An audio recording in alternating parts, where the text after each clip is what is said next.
Evangelho, terça-feira da 26ª semana do Tempo Comum. Hoje, memória de Santa Teresinha, do Menino Jesus e da Sagrada Face, religiosa e doutora da Igreja. O Senhor esteja convosco, Ele está no meio de nós. Proclamação do Evangelho de Jesus Cristo segundo São Lucas. Glória a vós, Senhor. Estava chegando o tempo de Jesus ser levado para o céu. Então ele tomou a firme decisão de partir para Jerusalém e enviou mensageiros à sua frente. Estes puseram-se a caminho e entraram num povoado de samaritanos para preparar a hospedagem de Jesus. Mas os samaritanos não o receberam, pois Jesus dava a impressão de que ia a Jerusalém. Vendo isso, os discípulos Tiago e João disseram: Senhor, queres que mandemos descer fogo do céu para destruí-los? Jesus, porém, voltou-se e repreendeu-os, e partiram para outro povoado. Palavra da salvação. Glória a vós, Senhor. Terça-feira da 26ª semana do Tempo Comum. Hoje, memória de Santa Teresinha, do Menino Jesus e da Sagrada Face, religiosa e doutora da Igreja. Em nome do Pai, do Filho e do Espírito Santo. Amém.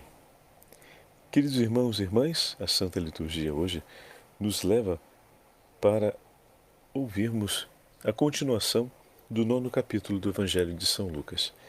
No mesmo dia em que celebramos a grande doutora da Igreja, Santa Teresinha do Menino Jesus e da Sagrada Face. Esse é o nome completo de vida consagrada, ou de consagração perpétua carmelitana, de Santa Teresinha do Menino Jesus, que muitas vezes resumimos em Santa Teresinha de Lisieux, fazendo referência à cidade onde ela viveu, sua vida carmelitana, no convento de Lisieux.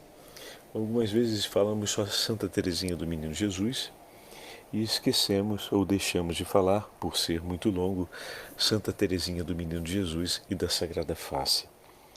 O amor de Santa Teresinha à face do Senhor, ou seja, ao rosto de Jesus, marcado pelas chagas e pelas dores da paixão,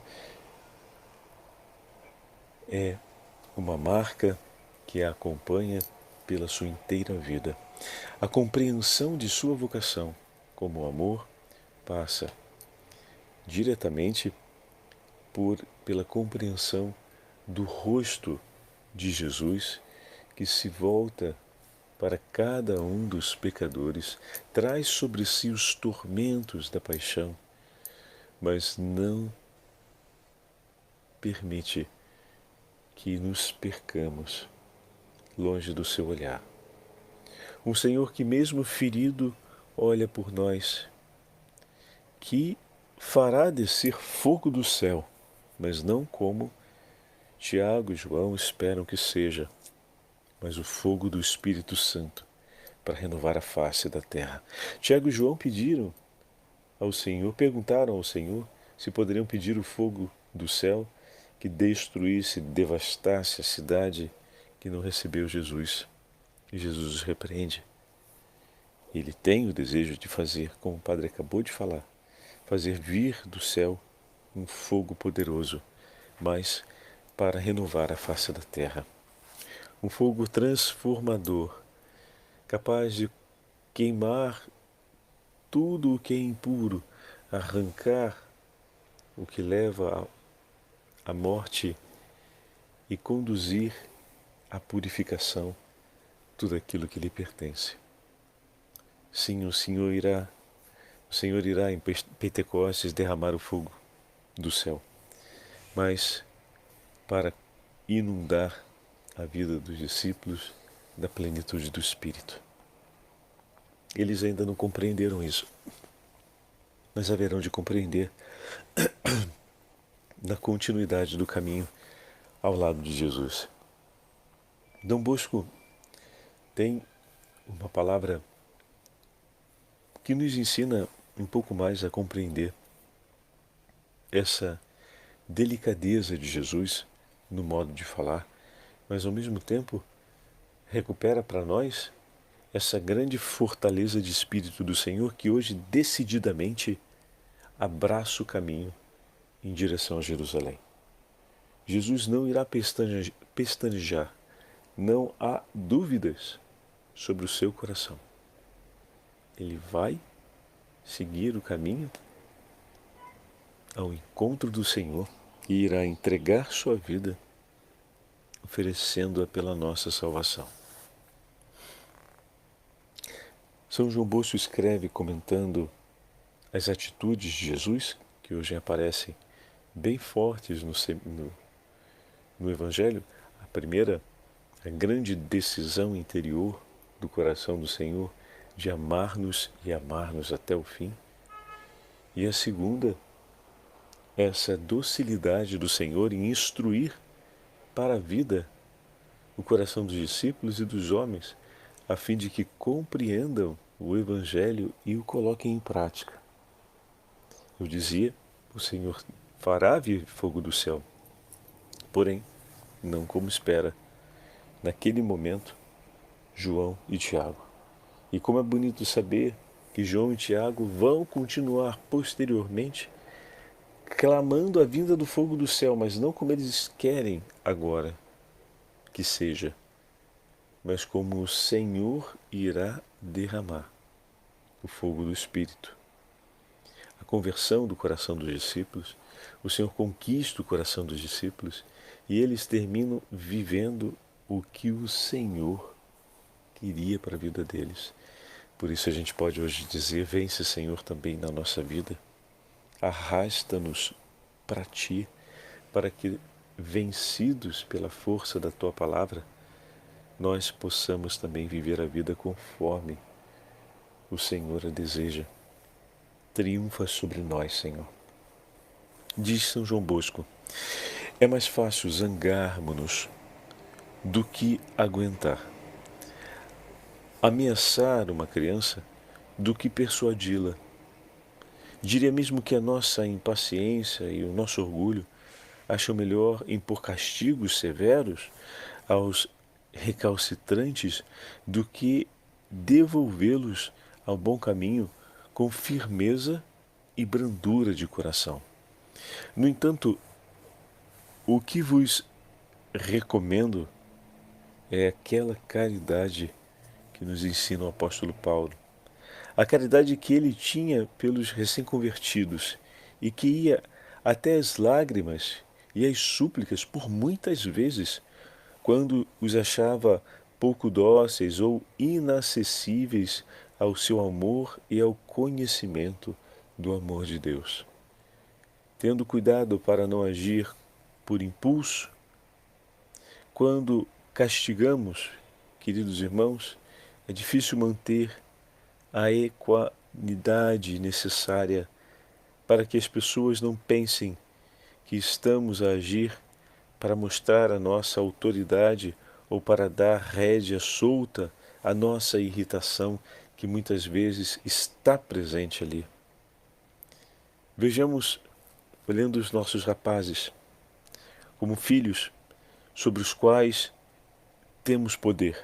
Sejamos servos dele, mas como se dá isso? Como Jesus, que veio para obedecer e não para mandar. Não nos envergonhamos de dominar a maneira deles e dominemo-los apenas para os servir melhor. Aqui Dom Bosco está falando sobre o exercício da caridade e não exatamente como alguns podem estar pensando que os pais devem se submeter aos filhos ou os educadores devem se submeter aos educandos para que eles digam qual é a palavra. Não, não. Quem diz a palavra é Cristo. O servir aqui se refere ao exercício da caridade. Realizando a caridade, conquistaremos os seus corações. E a caridade é branda, é mansa, é simples, é humilde, mas também é tenaz, é forte, é decidida. E todos esses fatores vão compor esse modo de serviço. Porque Se servirmos pela caridade, é para conquistar o nosso irmão para Cristo, ou seja, para trazê-lo para junto do Senhor.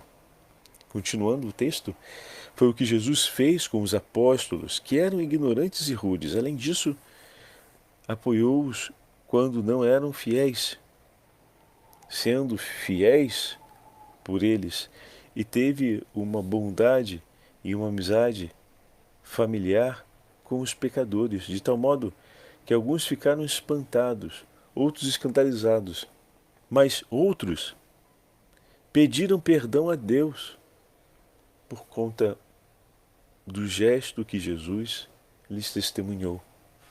Foi por isso que ele nos mandou sermos mansos e humildes de coração e jamais declinarmos da caridade e do serviço da caridade, pois através dela os homens compreendem a presença de Deus, desejam a sua companhia e se deixam transformar por Ele. Santa Teresinha do Menino Jesus vai nos ensinar que a vocação a qual ela se vê chamada é a vocação do amor. É o texto que temos hoje na liturgia das horas. Por muitas vezes pensou em ser missionária, pensou em fazer tanto pela igreja, e olhando as vocações, pensando e meditando sobre a obra do Senhor no seio da igreja, compreendeu que estava chamada a ser o amor, pois sendo o amor a sua vocação, poderia estar em todas as partes e participar de todas elas, sem jamais se separar do seu Senhor e sem jamais se separar da necessidade de qualquer um dos homens que o Senhor tanto ama e busca para si. Dessa forma, com sua escolha, viveu uma vida de total entrega a Deus. E não só isso. Hoje tenho a alegria de completar 19 anos de vida sacerdotal e durante esse percurso não conheci um santo que estivesse tão próximo das vocações como Santa Teresinha do Menino Jesus. Nos meus 14 anos percorridos em solo italiano, em momentos diferentes da minha vida, ouvi em continuação pessoas, sacerdotes e religiosos, e também muitos leigos, que falavam sobre a descoberta de sua vocação e apresentavam como aquela que lhes ajudou a compreender a vocação a qual estavam chamados, ou como aquela a quem confiaram o início de suas vocações e se sentem ainda acompanhados por ela, Santa Teresinha do Menino Jesus. De fato, ela que pediu ao Senhor que não gostaria de passar o céu sem poder fazer a caridade por aqueles que mais precisavam, conseguiu recolher do coração do seu amado esposo e do seu Senhor uma resposta a esse desejo de amor que ela levou consigo. E assim como foi mãe espiritual para alguns sacerdotes nesta vida, no céu, o Senhor lhe entregou a maternidade espiritual de todos os sacerdotes religiosos e de todas as vocações. Os grandes santos que nos precederam nesse último século tinham um amor muito grande por Santa Teresinha do Menino Jesus. Ela nasceu em 1873, em Alençon, na França. E nós vemos que, desse modo, foi contemporânea de vida com muitos santos do 1800, como, por exemplo, Dom Bosco, Luís Orion, Aníbal Maria de França. Um período onde a safra dos santos foi muito abundante. E muitos que vieram depois, como por exemplo, São Padre Pio, viveu até 1968, tiveram notícias e conhecimento da vida desta santa carmelita, que inundou a igreja com o odor do Cristo ressuscitado. Peçamos a intercessão de Santa Teresinha do Menino Jesus por todas as vocações e não se esqueça, peça sempre a intercessão dela para o seu caminho vocacional, pois o Senhor deu uma graça especial a Teresa do Menino Jesus e da Sagrada Face de zelar por cada uma das vocações. Não deixe que o seu caminho vocacional venha a acontecer sem o patrocínio dessa grande madrinha e mãe espiritual das vocações.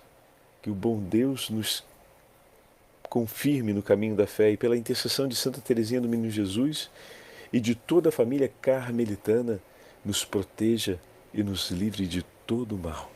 O Senhor esteja convosco, Ele está no meio de nós. Pela intercessão de Santa Teresinha do Menino Jesus e da Sagrada Face, pela intercessão de todos os santos e santas carmelitanos do Senhor, pela intercessão de São José e da Imaculada Virgem Maria, sob o título de Nossa Senhora do Carmo, abençoe-vos o Deus Todo-Poderoso, Pai, Filho e Espírito Santo. Amém.